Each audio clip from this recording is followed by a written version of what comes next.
مصنف رحمہ اللہ کتابت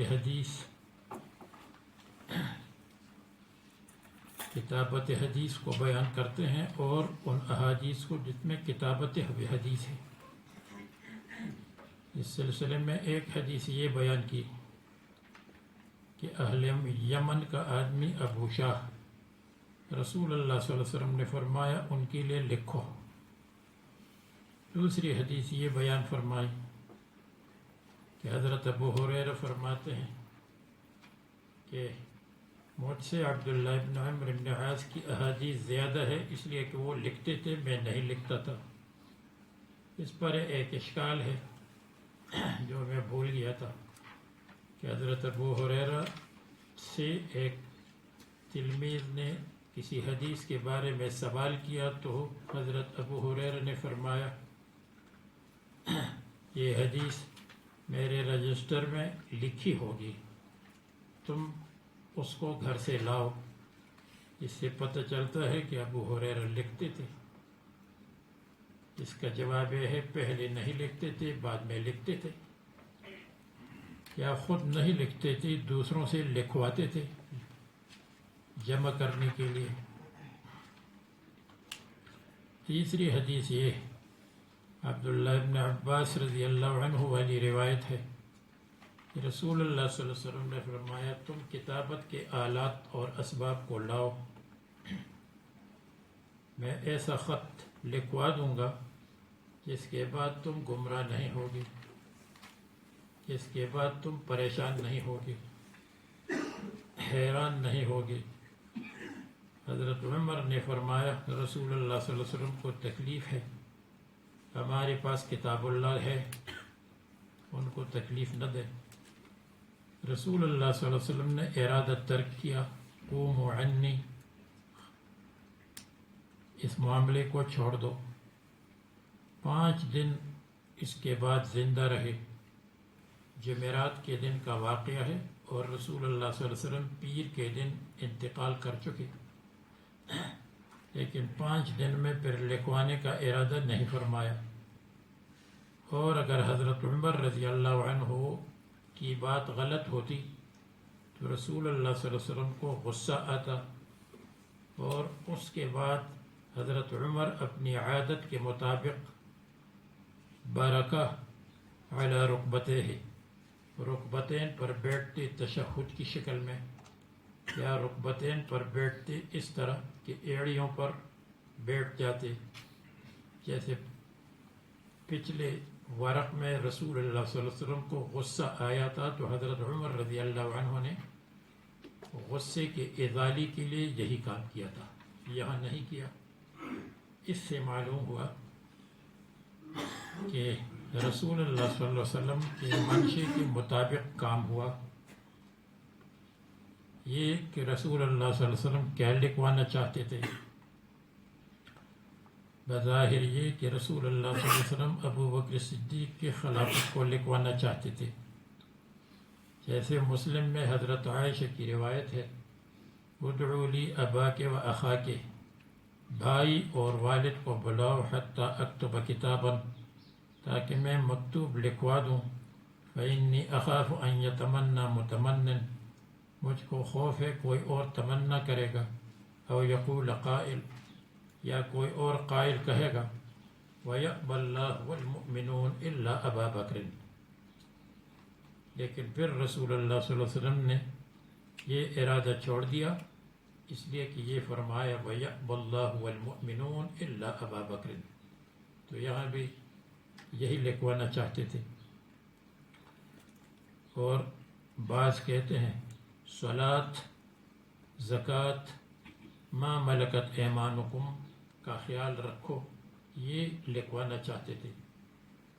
بعض حضرات فرماتے ہیں یہ اخرج المشرکین من جزیرۃ العرب، جزیرۃ العرب سے مشرکین کو نکالو۔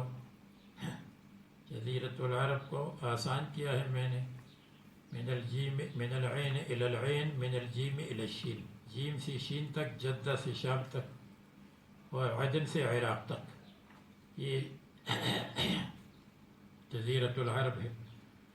مشرکین کو جزیرۃ العرب سے نکالو، وفد کا اکرام کرو جیسے میں وفد کا اکرام کرتا ہوں آنے والے مہمانوں کا، اور ارسلو سریت اسامہ ابن زید کے لشکر کو بھیجو۔ بہرحال جو بھی لکھوانا چاہتے تھے لیکن وہ نہیں ہوا۔ شور جب زیادہ ہوا تو فرمایا نبی صلی اللہ علیہ وسلم کے پاس جھگڑا اچھا نہیں۔ ابن عباس خرج عند تحدیث هذا الحدیث لا عند وقوع الواقعہ، اس لیے کہ جب یہ واقعہ ہوا تھا تو اس وقت عبید اللہ پیدا بھی نہیں ہوئے تھے، عبید اللہ ابن عبداللہ، تو یہ اس وقت کی بات جس وقت ابن عباس نے اس حدیث کو بیان کیا۔ اب اس سلسلے میں حضرت عمر رضی اللہ عنہ پر شیعہ 4 اعتراضات کرتے ہیں۔ ایک اعتراض یہ ہے رسول اللہ صلی اللہ علیہ وسلم کا لکھوانا وحی ہے، حضرت عمر رضی اللہ عنہ نے وحی کو رد کیا، جو وحی کو رد کرے تو خطرناک بات ہے، اور ان کے نزدیک تو خطرناک بات کیا بلکہ کفر ہے، نعوذ باللہ۔ اس کا جواب یہ ہے کہ رسول اللہ صلی اللہ علیہ وسلم کی 2 مشیر تھے آسمان میں، اور 2 مشیر اور وزیر تھے زمین میں۔ جو وزیر آسمان میں ہے وہ حضرت جبریل اور حضرت میکائیل علیہ السلام، جو زمین پر ہے ابو بکر صدیق اور حضرت عمر۔ جب یہ وزیر و مشیر تھے تو یہ مشورہ دیتے تھے، رسول اللہ صلی اللہ علیہ وسلم کی مشیر تھے، کبھی مشورے کو قبول کرتے تھے اگر مشورہ حق ہوتا، کبھی مشورے کو رد کرتے تھے اگر رسول اللہ صلی اللہ علیہ وسلم کی نزدیک صحیح نہیں ہوتا تھا۔ مثلا یہ حضرت حاتب ابن ابی بلتع نے خط لکھا اہل مکہ پر کہ تم پر حملہ ہونے والا ہے، حضرت عمر نے فرمایا حاتب کو قتل کرنا چاہیے، رسول اللہ صلی اللہ علیہ وسلم نے فرمایا بالکل نہیں، اہل بدر میں سے ہیں۔ اسی طرح کئی مرتبہ رئیس المنافقین عبداللہ ابن ابی ابن سلول کے بارے میں فرمایا، رسول اللہ صلی اللہ علیہ وسلم نے قبول نہیں کیا کہ اس کو قتل کیا جائے۔ اسی طرح عبداللہ ابن رواحہ نے اشعار کہے، حضرت عمر نے فرمایا مسجد میں اشعار مت کہو، رسول اللہ صلی اللہ علیہ وسلم نے فرمایا چھوڑ دو۔ یہ مشرکین کے اوپر تیروں سے زیادہ سخت ہے۔ حضرت حسان رضی اللہ عنہ کو منع کیا لیکن وہ باز نہیں آئے۔ حضرت عمر نے تورات پڑھنا شروع کیا، رسول اللہ صلی اللہ علیہ وسلم کا چہرہ غصے سے سرخ ہو گیا۔ رسول اللہ صلی اللہ علیہ وسلم کو غصہ آیا، کیوں تورات پڑھتے ہو؟ لیکن بعض مرتبہ وہ مشورہ دیتے تھے تو رسول اللہ صلی اللہ علیہ وسلم قبول کرتے تھے۔ منافقین کا جنازہ نہ پڑھا جائے ٹھیک ہے، حجاب کا حکم نازل ہونا چاہیے ازواج مطہرات کے لیے ٹھیک ہے، مقام ابراہیم اچھا بدر میں فدیہ نہیں لینا چاہیے تھا، ان کے موافق وحی آ گئی، مقام ابراہیم کو مصلی بنانا چاہیے، بہت اچھی بات ہے، تو خمر حرام ہونا چاہیے، ہو گیا۔ تو ان سب میں رسول اللہ صلی اللہ علیہ وسلم نے مشورے کو قبول کیا۔ یہاں بھی رسول اللہ صلی اللہ علیہ وسلم کو مشورہ دیا، رسول اللہ صلی اللہ علیہ وسلم نے قبول فرمایا، قوموا عنی فرمایا۔ اسی طرح حضور صلی اللہ علیہ وسلم کو غصہ نہیں آیا، 5 دن تک اس کا ذکر بھی نہیں فرمایا۔ اور یہ اس طرح ہے رسول اللہ صلی اللہ علیہ وسلم کو مشورہ دینا یا رسول اللہ صلی اللہ علیہ وسلم کے حکم کو وجوبی نہ سمجھنا کہ یہ حکم وجوبی نہیں ہے، استحبابی ہے یا اباحت کے لیے ہے۔ جیسے حضرت علی رضی اللہ عنہ فرماتے ہیں مجھ کو رسول اللہ صلی اللہ علیہ وسلم نے حکم دیا ان آتیہ بطبق، کہ میں ایک پلیٹ لاؤں اور اس پلیٹ کے اوپر یکتب فیہ، جس میں حضور صلی اللہ علیہ وسلم لکھوا دے، ما لا تضل امته، جس سے امت گمراہ نہ ہو۔ تو حضرت علی فرماتے ہیں فخفت ان تفوتنی نفسہ، مجھ کو خوف ہوا کہ حضور صلی اللہ علیہ وسلم کا کلام مجھ سے فوت ہو جائے گا۔ میں نے کہا رسول اللہ صلی اللہ علیہ وسلم آپ فرما دیں میں یاد کروں گا۔ رسول اللہ صلی اللہ علیہ وسلم نے کتابت کے لیے فرمایا۔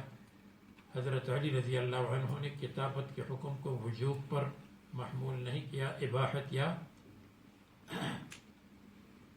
استحباب پر محمول کیا اور اس پر عمل نہیں کیا۔ رسول اللہ صلی اللہ علیہ وسلم نے برقرار رکھا کہ ٹھیک ہے، اسی طرح یہاں بھی رسول اللہ صلی اللہ علیہ وسلم نے برقرار رکھا۔ رسول اللہ صلی اللہ علیہ وسلم نے حضرت علی اور فاطمہ کو جگایا تہجد کے لیے، اور حضرت علی رضی اللہ عنہ نے فرمایا کہ لا نصلی الا ما کتب اللہ لنا، جو ہمارے لیے مقدر ہے وہ نماز ہم پڑھ لیں گے۔ رسول اللہ صلی اللہ علیہ وسلم اس بات سے ناراض نہیں ہوئے۔ اسی طرح حضرت علی کو رسول اللہ صلی اللہ علیہ وسلم نے 7 درہم دیے کہ آپ اپنے اہل و عیال کے لیے کھانا پینا لائے۔ حضرت علی رضی اللہ عنہ نے شیعوں کی کتابوں میں لکھا ہے کہ 7 دراہم کو صدقہ کیا، ان کے لیے نہیں لایا۔ رسول اللہ صلی اللہ علیہ وسلم کے اس حکم کو انہوں نے وجوب پر نہیں سمجھا کہ واجب ہے، جیسے وہاں ہے یہاں بھی رسول اللہ صلی اللہ علیہ وسلم کے حکم کو وجوب پر محمول نہیں کیا، اور حضرت نے اس کو برقرار رکھا۔ دوسرا اشکال یہ ہے کہ رسول اللہ صلی اللہ علیہ وسلم کی طرف حجر کی نسبت کی ہے۔ حجرہ، کیا رسول اللہ صلی اللہ علیہ وسلم نے حجر کا مطلب مریض مرض وفات میں بے ہوشی کی باتیں شروع کرے اس کو حجر کہتے ہیں، بے ہوشی کی طرف؟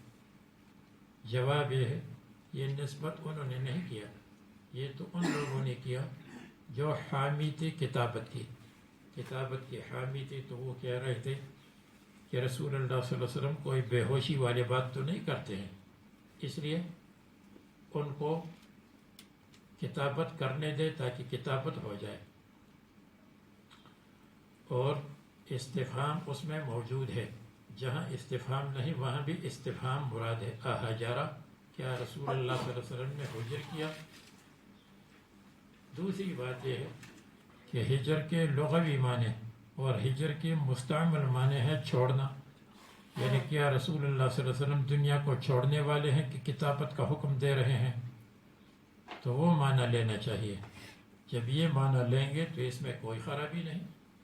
انی مہاجر الی ربی، میں اللہ کی طرف ہجرت کرنے والا ہوں۔ ہجر کے معنی چھوڑنا ہے، یہ ظاہری معنی ہے، اس کو کیوں نہیں لیتے؟ وَهْجُرْنِي مَلِيًّا، اور آذر نے کہا ابراہیم علیہ السلام سے مجھ کو چھوڑ دو ملیًّا، لمبا زمانہ۔ قرآن کریم میں ہجر کے معنی چھوڑنا آئے ہیں، تو اس میں پھر کوئی خرابی نہیں ہے کہ نسبت ان کی طرف ہوئی، رسول اللہ صلی اللہ علیہ وسلم کی طرف۔ تیسرا اشکال یہ کہ حضرت عمر نے حدیث کا انکار کیا، حسبنا کتاب اللہ، ہمارے لیے کتاب اللہ کافی ہے۔ اس کا جواب یہ ہے کہ حسبنا کتاب اللہ، اس کے معنی یہ ہے کہ اللہ تبارک و تعالیٰ کا کتاب ہمارے لیے کافی ہے ضلالت کو ختم کرنے میں اور ہدایت پر جمع ہونے میں۔ وَاعْتَصِمُوا بِحَبْلِ اللَّهِ جَمِيعًا، قرآن کریم میں موجود ہے۔ حدیث میں ہے لا تجتمع امتی علی الضلالہ، امت گمراہی پر جمع نہیں ہوگی۔ لا تزال طائفة من امتی ظاہرین علی الحق لا یضرهم من خذلهم، یہ حدیث موجود ہے۔ تو حضرت عمر رضی اللہ عنہ کا مقصد یہ ہے کہ اتحاد پیدا کرنے کے لیے، گمراہی سے بچنے کے لیے قرآن کریم ہمارے لیے کافی ہے اور حدیث کی لکھنے کی ضرورت نہیں ہے۔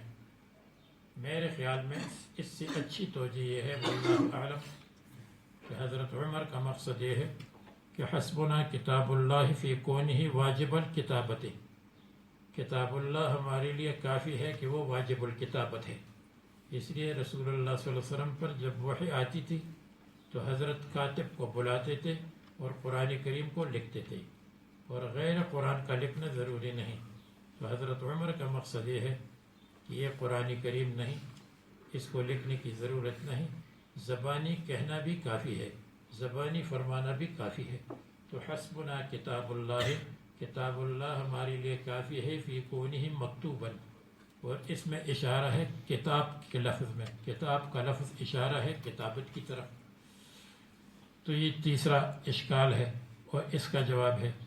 نمبر 4 یہ ہے لا ترفعوا اصواتکم فوق صوت النبی، اور یہاں لوگوں نے شور کیا، اس کا جواب یہ ہے کہ لا ترفعوا اصواتکم کے بعد ہے فوق صوت النبی، اور یہاں آپس کا شور ہے، رسول اللہ صلی اللہ علیہ وسلم خاموش ہے۔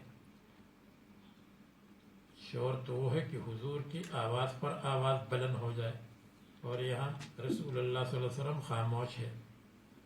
البتہ شور نامناسب تھا، لیکن رسول اللہ صلی اللہ علیہ وسلم نے اس کو منع کیا کہ مت کرو، نبی کے پاس آواز بلند کرنا مناسب نہیں ہے۔ آواز بلند کی بلندی لوگوں کی باتوں کی وجہ سے پیدا ہوئی تھی۔ حضرت عمر نے صرف آواز بلند نہیں کی تھی کہ ان پر اعتراض کیا جائے، فوق صوت النبی اس میں نہیں پایا گیا۔ تو اس لیے اشکالات اور جوابات آپ کے سامنے اس کا خلاصہ پیش کیا، اور سب سے مضبوط اشکال یہ ہے کہ وحی کو رد کیا۔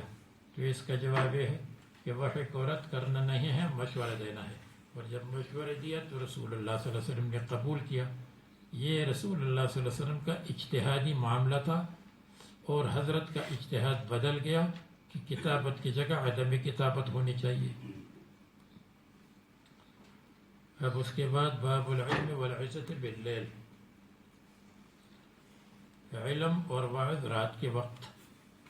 ترجمۃ الباب کا مقصد یہ ہے کہ نیند کے بعد اٹھنا یہ حفظ اور ضبط اور کتاب کے لیے مفید ہے، علم کے لیے مفید ہے۔ العلم والعزت باللیل، ما قبل میں یہ بیان کیا تھا کہ سامع اور سننے والا اس کو تعب نہیں دینا چاہیے۔ اب فرماتے ہیں کہ یہ تعب کی بات نہیں اگر تہجد کے وقت اٹھے اور کوئی علمی بات چیت کرے، بلکہ اس وقت آدمی تر و تازہ ہوتا ہے، نیند سے فارغ ہوتا ہے، تو اس وقت علم میں برکت ہوگی۔ تو العلم والعزت باللیل اے بعد الاستيقاظ من النوم، نیند سے اٹھنے کے بعد۔ حدثنا صدقہ قال اخبرنا ابن عینہ عن معمر عن الزہری عن ہند ام سلمہ کا نام ہے رضی اللہ عنہ، حوى عمرو ويحيى بن سعيد عن الزهري عن امرأة عن ام سلمہ۔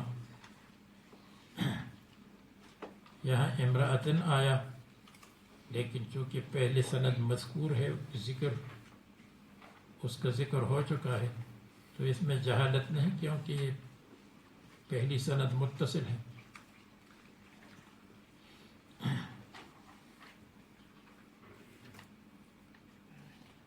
قالت استيقظ النبي صلی اللہ علیہ وسلم ذات لیلۃ، رسول اللہ صلی اللہ علیہ وسلم جاگ گئے ایک رات کو، یہ بعد النوم ہے۔ فقال سبحان اللہ، تعجب کی بات، ماذا انزل اللیلۃ من الفتن، آج کی رات فتنوں کے نازل ہونے کا علم مجھے دیا گیا۔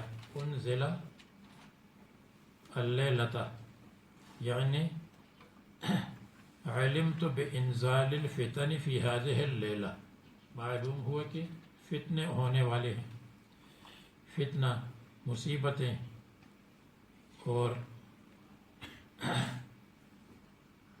وہ کام جو لوگوں کو مصیبت میں اور خرابی میں ڈال دے۔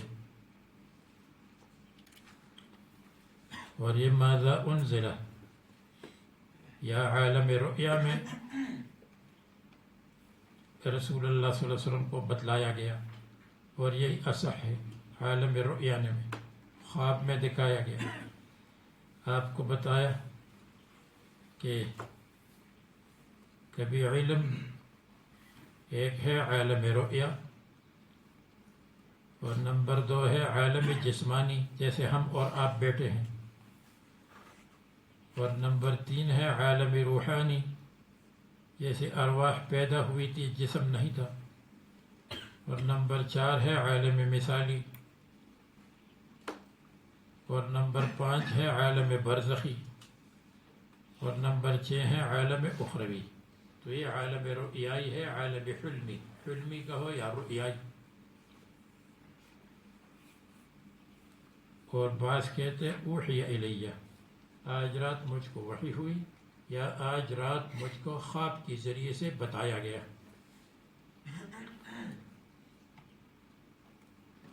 ماذا فتح من الخزائن، وماذا فتح، اور کتنے خزانے کھل گئے. خزانہ مال کا خزانہ ہے، اسباب کا خزانہ ہے. تو علماء فرماتے ہیں تاکہ فتنوں سے ڈر جائے اور خزانے پر شکر کرے، یا دونوں سے ڈر جائے. خزانے سے بھی ڈر جائے کیونکہ خزانہ بھی آدمی کو خراب کرتا ہے.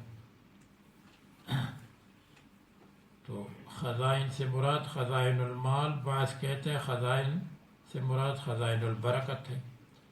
ام عندهم خزائن رحمت ربک الوہاب، ام عندهم خزائن ربک ام هم المسیطرون. ایقظوا صواحب الحجر، چار دیواری میں رہنے والیوں کو جگاؤ. کہتے ہیں چار دیواری میں رہنے والیوں سے مراد ہے ازواج مطہرات. ان کو جگاؤ تاکہ تہجد پڑھے، عبادت کرے، فتنوں سے پناہ مانگے، خزانے کو صحیح استعمال کرنے کی دعا کرے. رب کاسیۃ فی الدنیا عاریۃ فی الآخرۃ، رب کاسیۃ فی الدنیا عاریۃ فی الآخرۃ. تقدیر یہ ہے فرب امرأۃ، اور امرأۃ موصوف، کاسیۃ فی الدنیا ایک صفت، عاریۃ فی الآخرۃ دوسری صفت. اور تو جدو یا رأیتو، تو جدو موجود ہے یا مجھ کو دکھائے گئے. کاسیتن بھی صفت ہے امرأتن کے لیے، عاریتن بھی صفت ہے امرأتن کے لیے جو مقدر ہے. یا یہ ہے کہ فرب کاسیتن فی الدنیا تو جدو، یہ متعلق تو جدو کے ساتھ ہے، اور عاریۃ فی الآخرۃ مرفوع ہے، ہی عاریۃ فی الآخرہ، پھر یہ مقدر کر لو وہاں.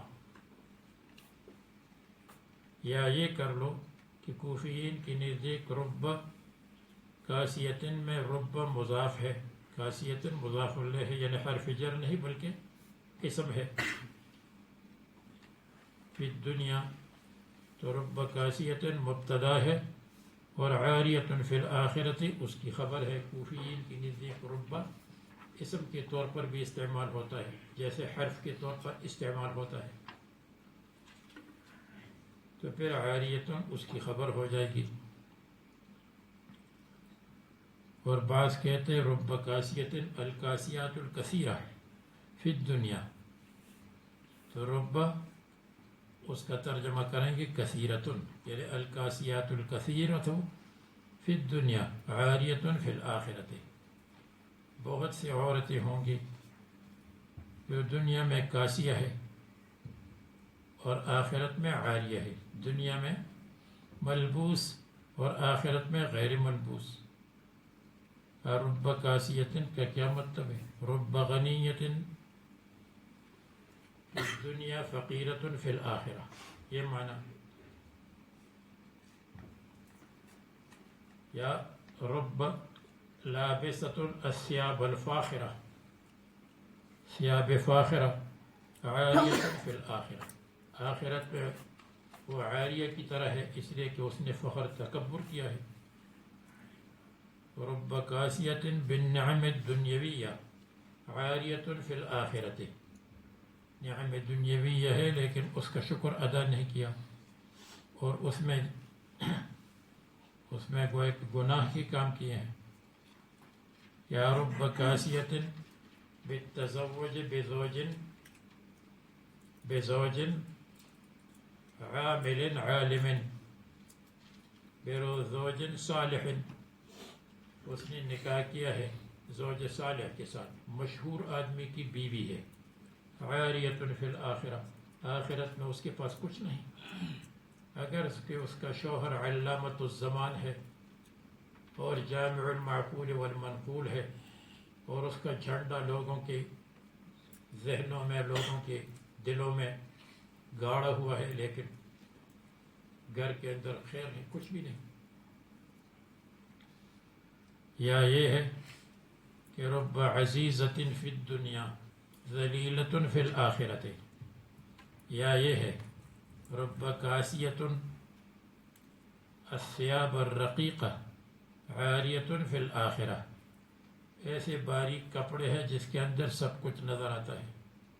یا رب کاسیۃ الثیاب الناقصۃ، ناقص کپڑے جی، جس کے اندر سوراخین بند ہوں گے، باقی سب کچھ کھلا ہوگا. عاریۃ فی الآخرۃ.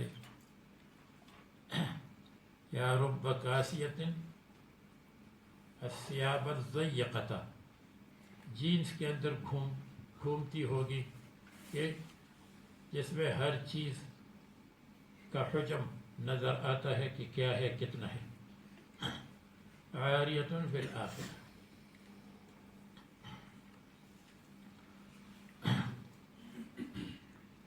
اور یا یہ رب کاسیۃ بالاعمال الظاہرۃ عاریۃ فی الآخرہ. ظاہری اعمال ہے لیکن اعمال کی حقیقت اس میں نہیں ہے، دکھانے کے لیے ہے. عاریۃ فی الآخرہ.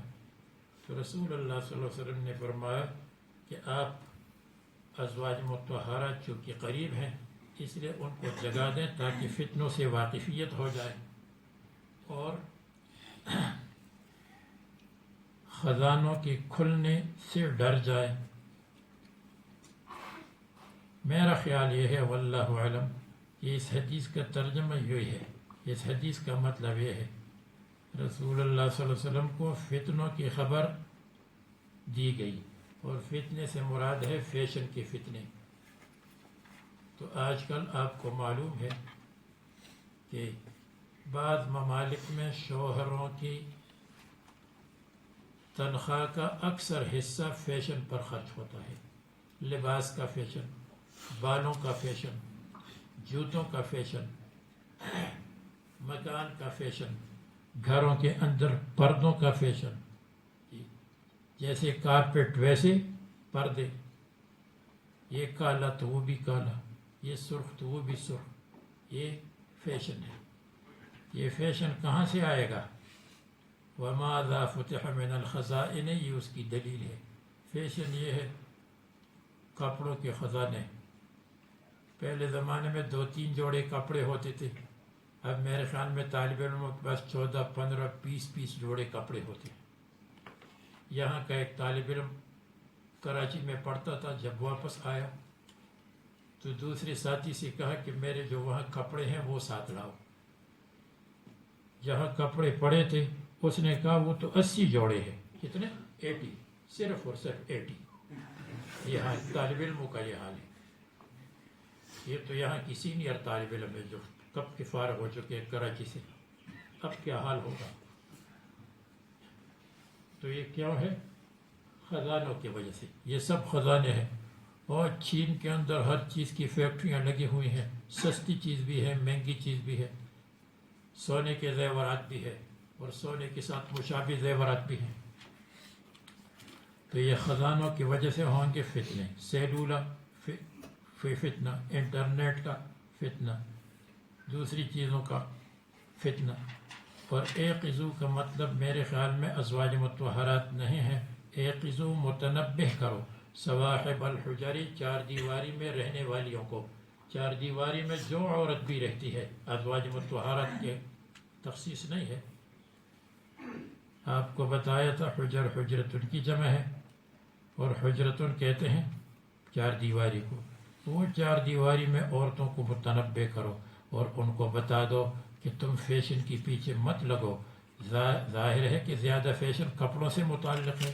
فَرُبَّ كَاسِيَةٍ فِي الدُّنْيَا عَارِيَةٌ فِي الْآخِرَةِ.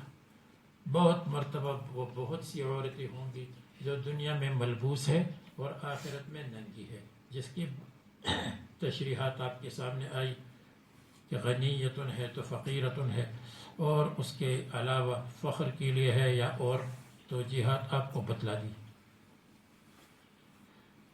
تو پھر اس کا تعلق علم اور وعظ باللیل سے ہے، لیکن ازواج مطہرات کے علاوہ عام فیشن سے تعلق ہے.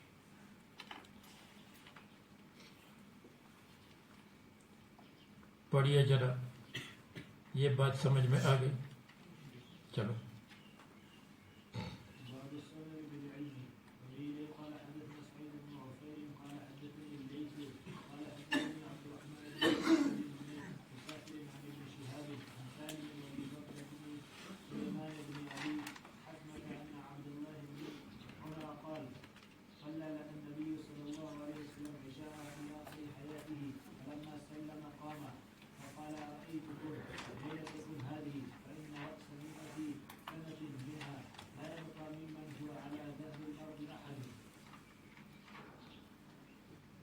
یہ باب الثمر بالعلم ہے.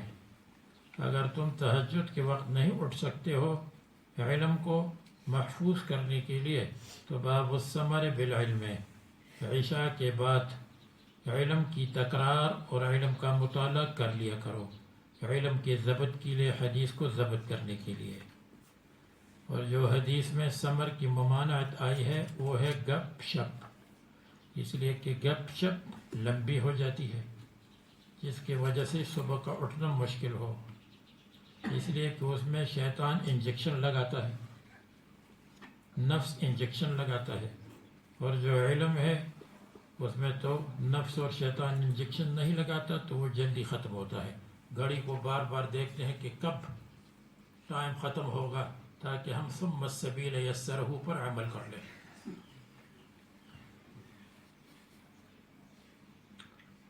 تو ثمر کے اپنے لغوی معنی ہے، ثمر گندمی رنگ کو کہتے ہیں. اور پھر گند وَلَوْلَا الْحِنْطَةُ السَّمْرَاءُ لَمْ تُسْمِنْ عَذَارَكُمْ آپ نے پڑھا. اور پھر ثمر چاند کی روشنی کو بھی کہتے ہیں، چاند کی روشنی، چاندنی، اس کو بھی کہتے ہیں ثمر، اس لیے کہ اس کا رنگ بھی گندمی ہے.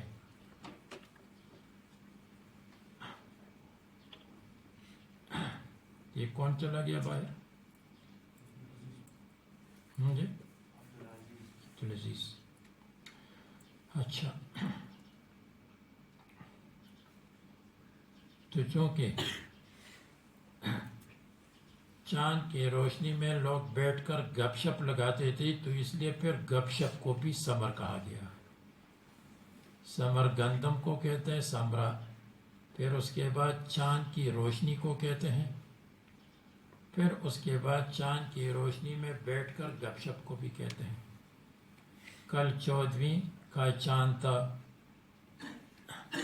شب بھر رہا چرچا تیرا، کچھ نے کہا یہ چاند ہے، کچھ نے کہا چہرہ تیرا، ہم بھی وہاں موجود تھے، ہم سے بھی سب پوچھا کیے، ہم سے بھی لوگوں نے پوچھا، ہم چھپ رہے، ہم ہنس دیے، مقصود تھا پردہ تیرا. چاند کی روشنی میں ہم بیٹھ کر بات چیت کرتے رہے، چاند کی طرف دیکھتے رہے. کسی نے کہا یہ چاند ہے، کسی نے کہا یہ تو وہ محبوب یا محبوبہ ہے. میری طرف لوگوں نے دیکھا، میں خاموش رہا، اس لیے کہ آپ کے اوپر پردہ ڈالنا مقصود تھا تاکہ آپ کا نام بیچ میں نہ آئے. تو اس لیے ثمر اسی کو کہتے ہیں.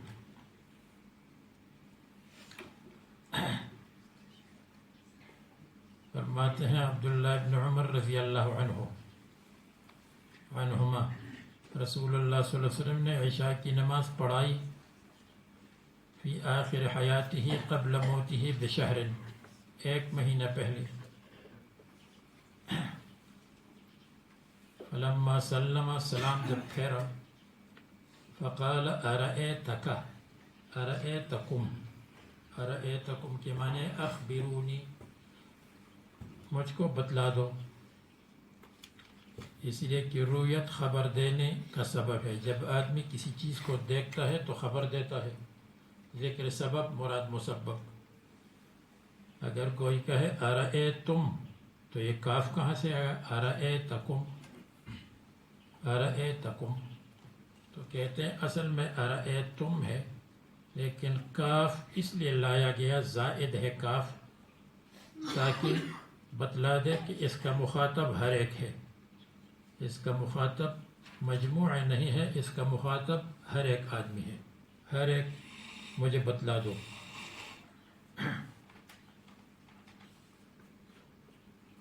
تو یہ ارأیتم کا مطلب ہے.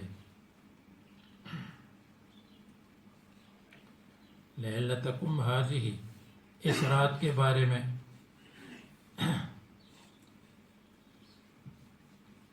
کوفیین کہتے ہیں کہ اس کے معنی ہے ارأیتم انفسکم، لیکن وہ صحیح نہیں، اس لیے کہ محاورے میں ہے ارأیتک زیدا ما شانہ، تم زید کے بارے میں بتا دو اس کا کیا حال ہے. یہاں ارأیتک زیدا میں یہ نہیں کہہ سکتے ارأیت نفسک زیدا ما شانہ، پھر تو گپ شپ بن جائے گا. ارأیت نفسک زیدا ما شانہ، اس کا کوئی مطلب نہیں بنتا. خیر یہ تحقیقات آپ چھوڑ دیں یار.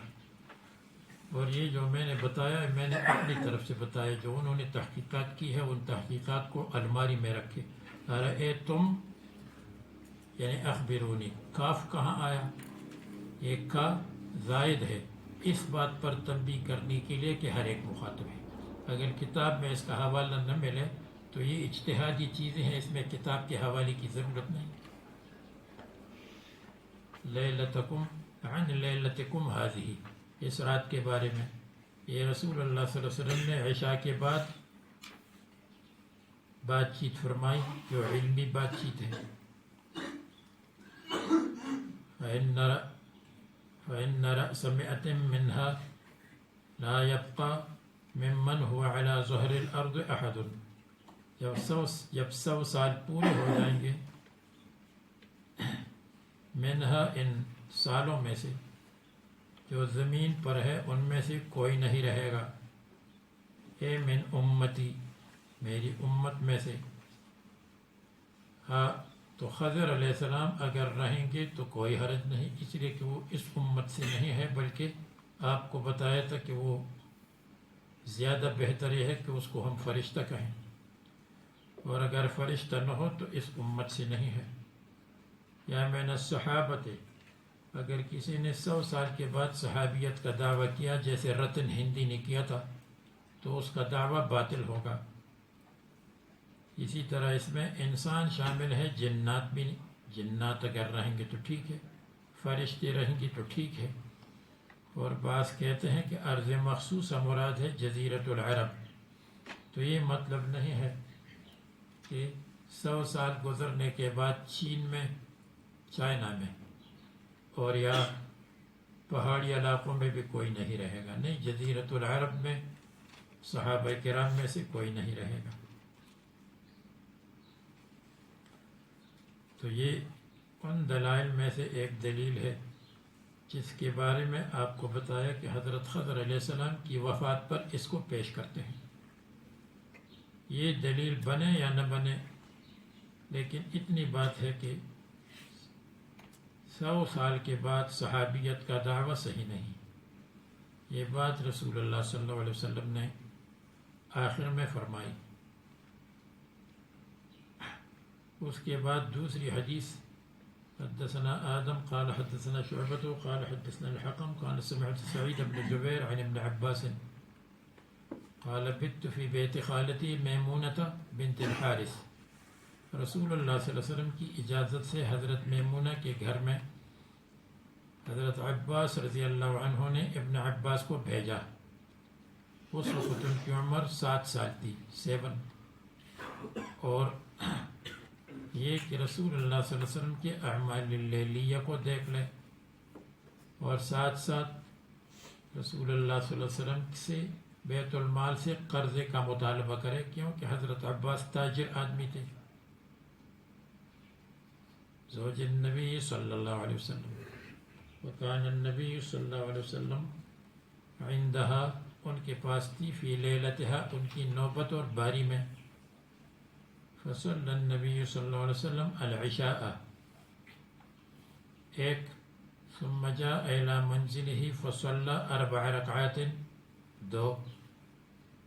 یہ دو گروپ ہو گئے نماز کی. عشاء پھر 4 رکعت، رکعتین سنت رکعتین نفل. پھر رسول اللہ صلی اللہ علیہ وسلم ثم نام ثم قام ثم قال نام الغلیم. بچہ سو گیا، لڑکا سو گیا ہے یا نہیں؟ اس لیے کہ مکان کی تبدیلی کی وجہ سے نیند نہیں آتی. اور یہ مطلب نہیں کہ اگر بچہ سویا ہوا ہو تو اپنی اہلیہ اور بیوی کے ساتھ مس شروع کریں گے، یہ مقصد نہیں ہے. یا اس کے ساتھ کلمتاً تشبہھا مشابہ کلمہ فرمایا. ثم قام فقمت عن یسارہ فجعلنی عن یمینہ. میں بائیں طرف تھا ادب کی وجہ سے کہ دایاں ان کے لیے مناسب ہے، تو رسول اللہ صلی اللہ علیہ وسلم نے مجھے دائیں طرف کر دیا، کیونکہ ایک آدمی صف کی طرح ہے اور صف میں بہتر یمین ہے، تو مجھے یمین پر کر دیا. پھر دوسری جگہ صفحہ 30 پر 30 پر یہ حدیث آنے والی ہے، تو اس میں یہ کہ رسول اللہ صلی اللہ علیہ وسلم پھر اٹھے اور 8 رکعتیں پڑھیں تہجد کی. وہ یہاں نہیں، دوسری جگہ ہے. پھر اس کے بعد آخر میں فصلی 5 رکعات 5 رکعتیں پڑھی. یعنی رسول اللہ صلی اللہ علیہ وسلم نے کچھ دیر آرام کیا اور آرام کے بعد پھر 5 رکعت پڑھی. اس لیے کہ حضور فرماتے ہیں اوتروا ب5 او 7 ولا توتروا ب3. وتر 3 نہ ہو بلکہ آگے پیچھے کوئی نماز اس کے ساتھ پڑھو. تو حضور صلی اللہ علیہ وسلم نے 5 پڑھی، یعنی رکعتین بعد الوتر، 3 وتر اور رکعتین بعد الوتر. اور ثم صلی رکعتین یہ سنت الفجر ہے. ثم نام حتی سمعت غطویتہ خراٹی کی آواز سنی یا خطویتہ. ثم خرج الی الصلاۃ. تو رسول اللہ صلی اللہ علیہ وسلم کی جو نماز ہے، نمبر 1 عشاء، نمبر 2 سنت بعد العشاء، نمبر 3 اٹھے اور 8 رکعت پڑھی، نمبر 4 پھر 5 پڑھی وتر اور اس کے ساتھ رکعتین، نمبر 5 پھر سنت الفجر پڑھی، نمبر 6 پھر فجر کی نماز کے لیے گئے. 6 نمبر پورے ہو گئے. تو یہ مختلف جگہوں پر یہ حدیث آئے گی، اور اس حدیث میں پریشانی ہوگی کہ حضور نے کتنی رکعتیں، کسی جگہ 8 کسی جگہ 5، تو 5 ہے یا 8 ہے. تو آپ کو بتایا 5 اور 8 میں منافات نہیں. 8 پڑھی پھر کچھ دیر سو گئے آرام کرنے کے لیے، اس کے بعد 5 پڑھ لی. تو پھر اس کے بعد خرج الی الصلاۃ، پھر نماز کے لیے حضرت نکلے. اب اس میں جو بقیہ باتیں ہیں کہ اس کا تعلق ترجمۃ الباب سے کیا ہے. ترجمۃ الباب ہے العلم والعظۃ باللیل. تو علم اور وعظ باللیل یہ کیسا ہے؟ بعض لوگ کہتے ہیں نام الغلیم، بعض لوگ کہتے ہیں عاد الی منزلہ، گھر آئے. اور عادت یہ ہے کہ گھر آنے کے بعد بات چیت ہوتی ہے. بعض کہتے ہیں ثمر بالفعل ہے کہ ان کو دوسری طرف پھیر دیا، بائیں طرف سے دائیں طرف کر دیا. بعض کچھ کہتے ہیں، بعض کچھ کہتے ہیں. لیکن اصل بات یہ ہے کہ یہ حدیث صفحہ 657 پر موجود ہے. اس میں یہ ہے فتحدث مع اہلہ ساعۃ، اپنی اہلیہ کے ساتھ بات چیت کی کچھ دیر. تو یہ کچھ دیر بات چیت ہے بعد العشاء.